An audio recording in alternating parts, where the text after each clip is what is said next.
After a 33-year wait, Napoli have finally won their third Scudetto.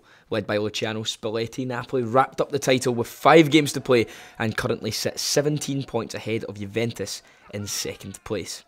Here's the story of how Napoli channeled the spirit of the late Diego Maradona on their way to securing a famous league title victory. It's caught a lot of people out, and a lot of, I guess, Serie A analysts and journalists and so on, myself included, got this completely wrong. The pre-season predictions that, get done on an annual basis where everyone's predicting the champions in the top 4 and all that. I had Napoli finishing 5th.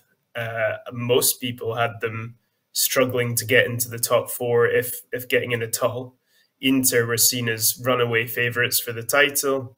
Roma were seen as real top 4 contenders after signing Dybala and Mourinho second seeded and all that. So to be at this stage of the season, the top 2 being Napoli and Lazio, is a situation that nobody saw. Diego Maradona is known as the god of Naples, but the city now has some new heroes to celebrate. A big part of that is down to Napoli's pretty extraordinary recruitment. They've been one of the best at this for a very long time. And, one of the players I just mentioned there, Koulibaly, is a great example of that, of their ability to find players from, let's say, lower leagues in Europe, Koulibaly's case from Belgium, and find diamonds in the rough who are ready to become real stars in Italy. And they've done that incredibly this year with Kim, who's South Korean international, but they got him from Turkey. And above all, Vice Kvaratskhelia, who's arrived from Georgia, but having played in Russia, and was very much seen as an exciting prospect, but not someone who was expected to make nearly the impact he has from the off. Anyway, Osimhen was a very expensive purchase for them.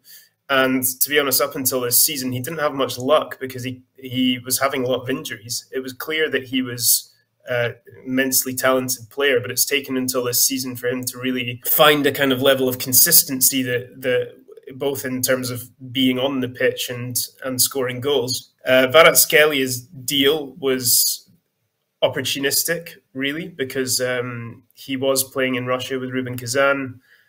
When the war broke out with Ukraine, the contract was terminated. He went back to Georgia, to Dinamo Batumi.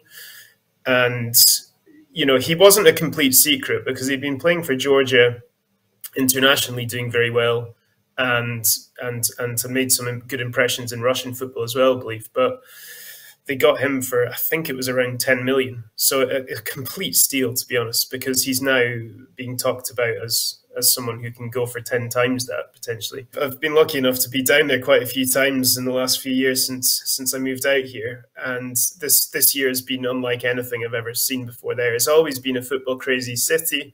There's always been this complete kind of devotion to the Diego Maradona legend, and everywhere you go in the Spanish Quarter, in particular in Naples, you'll see the murals of old players past and present, and it's full of anti-Juventus, quite light-hearted a lot of the time, the kind of graffiti and so on. These rivalries go deep. There's a lot to this. Naples is the kind of it's symbolic of the north-south divide that exists in Italy.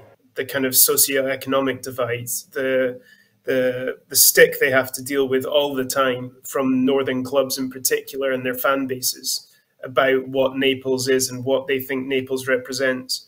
So for Naples as a city, this is massive.